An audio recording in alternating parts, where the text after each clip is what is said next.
From the land grant University in Urbana-Champaign, Illinois, this is the closing market report. It is the 23rd day of April, 2026. I'm Extension's Todd Gleason. Coming up, we'll talk about the commodity markets with Matt Bennett. He's at agmarket.net in Windsor, Illinois. We'll explore big data centers and how counties, in this case Logan and Champaign, across the state of Illinois and the Midwest, are dealing with big data centers. And then we'll turn our attention to the weather forecast with Mike Tannura. He's at T-Storm Weather in Naperville, Illinois. We'll do all of that right here on this Thursday edition of the Closing Market Report from Illinois Public Media, where we're in the midst of our final day, final hours, in fact, of the Spring Fund Drive. You can help us out because, well, the ag programming comes to you because of you. Make that contribution now at willgive.org or 217-244-9455, and make sure that they know it's in support of agriculture. Todd Gleason's services are made available to WILL by University of Illinois Extension. July corn for the day at $4.63 3/4, a penny higher. New crop December up 1 1/4 at $4.83 1/2. July soybeans $11.74 3/4, down 4 3/4 cents. November at $11.55, a penny lower. Bean meal futures were unchanged. Bean oil 2 cents lower, and soft red winter wheat for the July up 13 1/4 cents at $6.22 1/4. The hard red July, the harvest month, at $6.79 1/2. Up 29 1/4 cents on this Thursday afternoon. Matt Bennett from agmarket.net now joins us to take a look at the marketplace. Hi, Matt. Thanks for being with us today. Yeah, absolutely. Let's begin. I know you finished up with soybean last week. You told us that.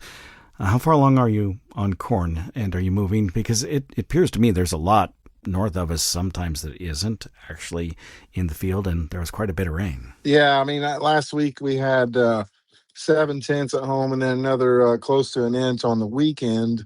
And so our tiled ground really got fit here over the last day or so, and we've been able to run on corn. So, I don't know, we're around a third of the way done. If things would go smoothly, we could put a bunch in the ground here in the next day or so, but it just depends on whether that rain hits tomorrow. And if Mother Nature's good to us, then we probably get most of our corn in the ground by the end of the weekend. I did tell the folks on air yesterday that I was headed to see if my field in Logan County was going to be planted that day. It was. I drove by it because my brothers weren't there, and it's no-till, so you really can't tell. But they assured me they had put it in the ground, so I'm okay with that. Now, we have to deal with marketing that crop, and it appears today that, again, there's just not a lot happening in the marketplace. How did you see this week take place? Yeah, I mean, the bean market's range bound. That's pretty much all there is to it. As far as the corn market goes, there's definitely some interest in not letting this market just tank by any means. There's been support. We've seen some buying that's come in.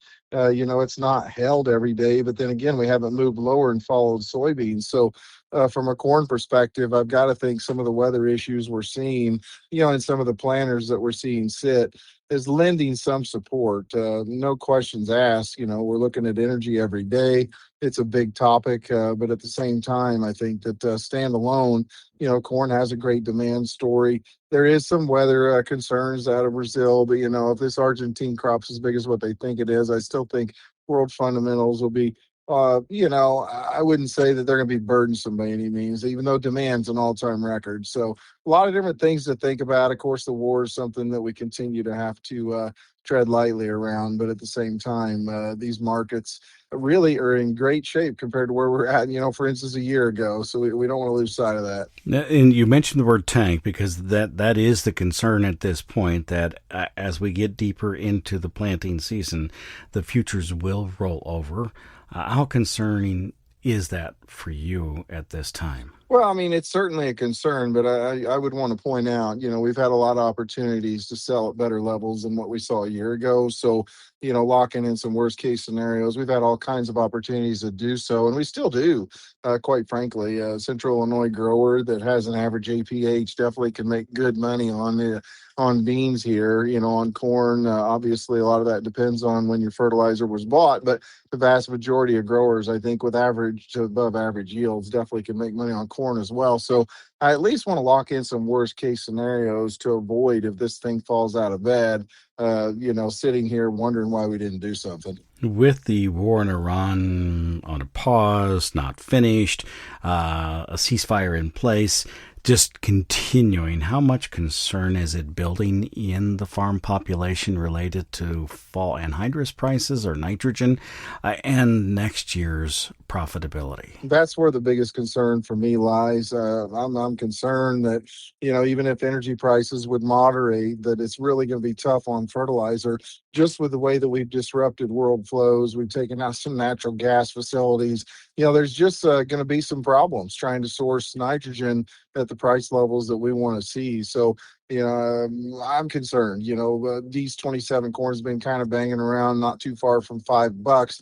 But I think you're going to have something in excess of that if you're looking at $1,100 or $1,200 anhydrous, because the numbers just don't work very well at all. So yeah, it's concerning to say the least. What are you watching either in the wheat market and or in livestock at this time?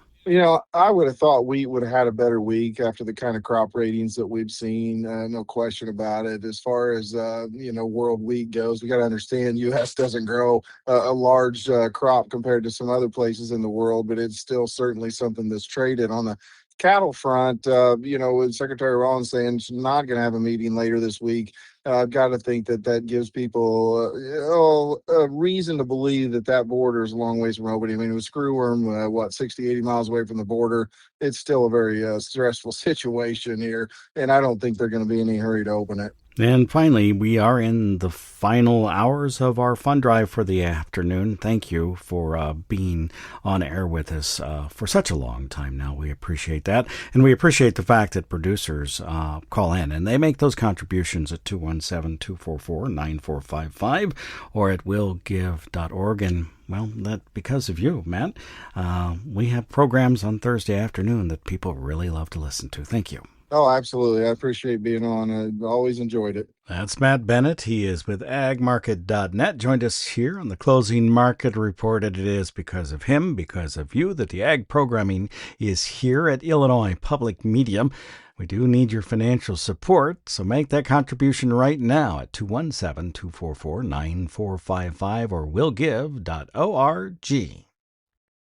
Counties throughout the Midwest are struggling with the onslaught of requests to site large data centers. There is a proposal to place one near Latham, that's in Logan County in central Illinois. Protesters gathered Monday night in Lincoln and then again last night to make public comment at the Logan County Board meeting. Representatives of Hut 8 were on hand too and addressed in a very short way some of the water use and noise issues raised by the public comments. We're willing to commit to the water caps, noise limits, decommissioning bonds, etc. So depending on what the ordinance shapes up to be, yes, we will bring forward a conditional use permit. And Logan County is still working through a CUP ordinance or conditional use permit for a proposed Latham, Illinois data center. The board let expire a 60-day moratorium on data center applications. In Champaign County, tonight, the board will consider whether or not to adopt a change to address a moratorium ordinance on data centers over 10,000 square feet. It would reduce the moratorium from 12 to 9 months. They'll be voting on the change. That's what we would like. I mean, we need a moratorium. One way or the other, we need to leave tonight with a moratorium, because if we don't have a moratorium, Champaign County is obligated to review data center proposals using their current statute, which was written for, contemplating data centers that were small, the data centers of the pre-AI generation. And now when we're looking at the kind of behemoths that we're seeing on the landscape, we need new rules that are able to appropriately address the concerns that we have when you've got a big data center like that. That's Andrew Wren of the Prairie Rivers Network. I spoke with him earlier today about the Champaign County debate. Again, Logan County has a data center proposal on the table. Champaign County, it's just working to consider how to handle them and whether or not it should be with a 9-month or 12-month long moratorium while a task force studies the issue. Again, here's Andrew Wren of the Prairie Rivers Network. Yeah, my understanding is that they can do all of that tonight. I am not an expert on exactly how Champaign County works, but that is my understanding, and that's what we're asking them to do. Again, if they can't, if there's not political will to do 12, we need to do 9. From your perspective, from the Prairie Rivers Network perspective, what's the difference between the small data center and the data centers of today? It is a facility that is 100 times larger than the facilities we're seeing, or more. So like a data center, now might be, energy is typically so I'm going to say the megawatt, right? The data center now might be, 1, 2, 5 megawatt. The proposal we're seeing are 600 megawatt. In Joliet, we were seeing 1,800 megawatt.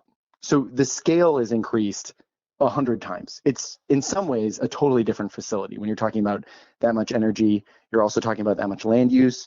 You're also talking about that much water consumption, depending on the technologies that they're using.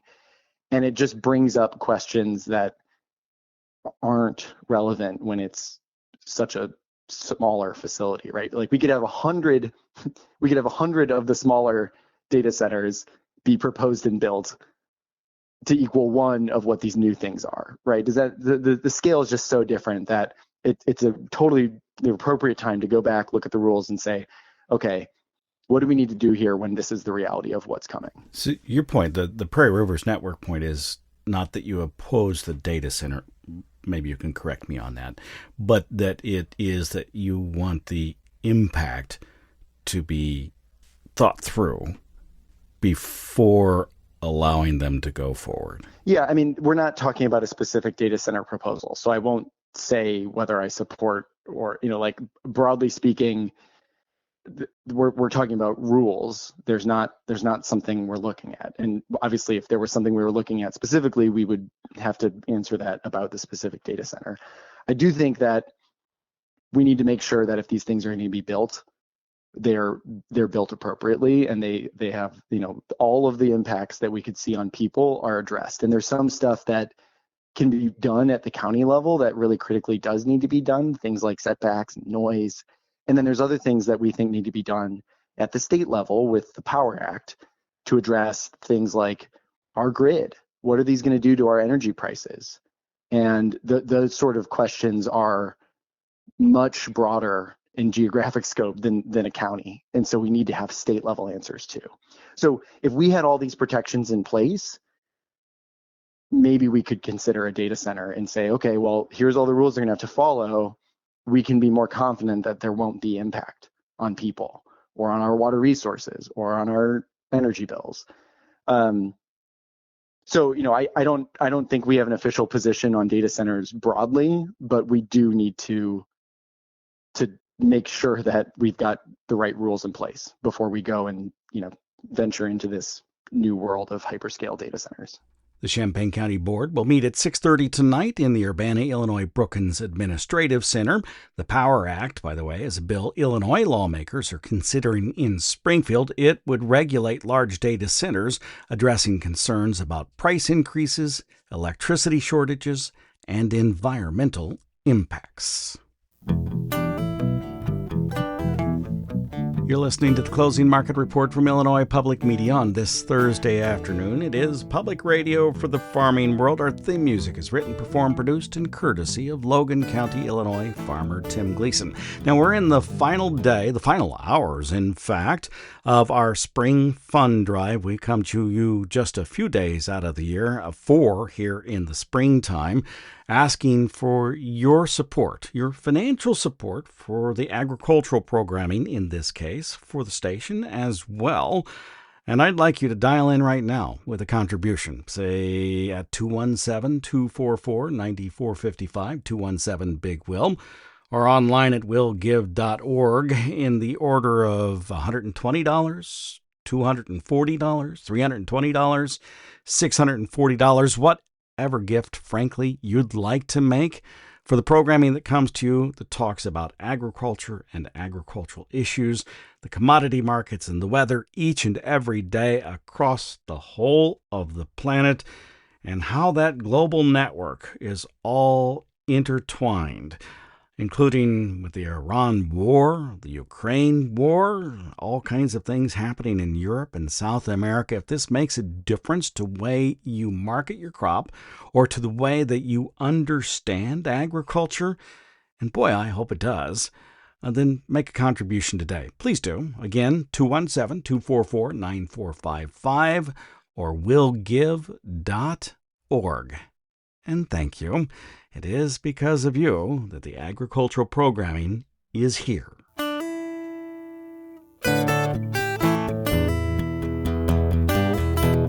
Let's turn our attention to the growing regions across the planet. Mike Tannura is here. He's with T-Storm Weather out of Naperville, Illinois, CEO and president there, online at tstorm.net. Hi, Mike. Thanks for being with us. I want to pick up where we left off last week. We've been talking about the hard red winter wheat growing regions. They have had a difficult time, particularly in Kansas, Oklahoma, some of those places. Can you tell me more about that crop as we get into the end of the month of April? Well, absolutely. I mean, there's a couple of different things to look at. If you look at the proportion of the U.S. hard red winter wheat crop that had less than half of its normal rainfall over the last 90 days, it stands at 50%. And that's a very important number because we can look back at any day in April and May going all the way back through 2012, and there's only one day that got that high, and that was May 7th of 2014. So this is almost unprecedented for the last 14 years to see this coverage of dryness on this crop. Additionally, the temperatures have to be thought about too. If we start out in February and then run through the end of April, this is going to go down as the warmest by a huge margin in more than 130 years of record across Kansas, Nebraska, and Oklahoma. And there's really no precedent for the temperature departure. It'll end up being around 12 to 15 degrees warmer than normal, and the next closest are around 8 to 10 degrees. So it's just so far above anything we've seen over that period of time that, it makes you wonder about climate change. I mean, there's really no other way around it when you start looking at this type of a record. But nonetheless, Todd, the weather has been extremely unusual to this point in time. I know you're a meteorologist. You're also a trained agricultural economist here at the University of Illinois, training with all the folks that everybody is used to hearing on our air at willag.org, Scott Irwin and Gary Stinke and the crew. With that as a background, have developed over time a product that helps you to follow a lot of this proprietary data that you talk about, and it does create some yields. Do you have forecast or at least an idea of what this crop is looking like as far as it goes for yield for the hard red winter wheat? Well, we do have a product called YieldCast, which does get into that. It forecasts the U.S. corn and soybean yield and spring wheat as well. And then just this week, we started with HRW and SRW wheat forecasts. Of course, we can't just talk about the specific numbers that are coming out of these models that we use, but they certainly don't like what they're seeing for the hard red winter wheat crop. They're screaming that we have a problem out there, which maybe isn't that big of a surprise at this point in time because it has been so dry, and we talked about some of those statistics. But one of the big questions regards what can happen as we go forward, and our modeling suggests that even if we get some great rains over the next 1 to 2 months, it's way too late to reverse some of the damage that's likely been done. And probably what will end up determining where this crop ends up actually has to do a little bit less with that region and more to do with what's taking place in Montana and South Dakota. That crop develops a lot later than the rest of the wheat crop, and it's still early enough that they can have a really nice yield if they get some nice rains and some favorable temperatures over the next couple of months. And even though that's only about 20% of U.S. production, that's enough to make a difference. So I think a lot of eyes are going to eventually shift to that crop as we move forward to see if it can help to at least improve yield potential from where it sits today. Switching growing regions in the United States, take a look at the Corn Belt, your assessment there and what the forecast might look like. Well, corn and soybean planting, as you know, is racing forward. It's pretty far ahead of schedule, especially for soybeans. And that's partially due to all the nice and warm weather we've had lately. And although we have had some very wet conditions develop in Wisconsin and Michigan, they don't typically plant this early, and that's not very representative of the whole corn belt. As we move forward, it is going to turn a lot cooler and a lot wetter. We'll see some storms over the next 2 days in the Corn Belt, but not really too big of a deal. The thing that's more important is what happens on Sunday and Monday. A large field of rain is likely to move across the central U.S., and that's all taking place because a much cooler air mass is going to move southward, and that'll set up a nice temperature gradient in the middle of the country, and that should allow for a pretty big area of rain, say in the order of a half of an inch to 1.5 inches across a big area of corn and soybeans. After that, there's some more rain out there later next week, and probably another rain around 3 to 4 days after that. And even though those might not be huge rain events, they should be enough to keep things moist. And when you combine that with below normal temperatures, which we haven't seen in quite a long time, that's not really a great setup for corn and soybean planting or growth. But maybe a little too early to be overly excited about it. Anything that we should be concerned about there as it relates to the cool temperatures or other places? Well, generally, you always would like to see real mild weather in April and May, and that's exemplified by what's happening today, where you get some nice warm weather, plants start to grow quickly, and they are generally very happy with that type of setup. As we move into next week, though, it's not going to be like that. We'll see highs in the 60s and 70s, even some 50s at times in the north, and we'll see some frost and freezes in the north, and that just kind of slows everything down. But maybe the biggest point to take home, Todd, is that as long as you can get the corn crop planted by the last 5 to 10 days of May, and the same thing with soybeans, maybe even into June, you can still have full yield potential as long as you get some great weather ahead. So it's just a little too early to really think too hard about it. But of course, we'd like to see warmer weather, and that's just not in store over the course of next week and even into part of the following week. Thank you much. We'll talk with you again next week. That sounds fantastic. Thanks, Todd. That's Mike Tannura. He is with T-Storm Weather. That's tstorm.net online. You've been listening to the Closing Market Report on this Thursday afternoon. Don't forget, we'll record our Commodity Week program later today. Get it posted this evening to our website at willag.org, where at the top of the page there is a Donate Now button. Or if you prefer, you could just go to willgive.org. We're in the final hours of our spring pledge drive.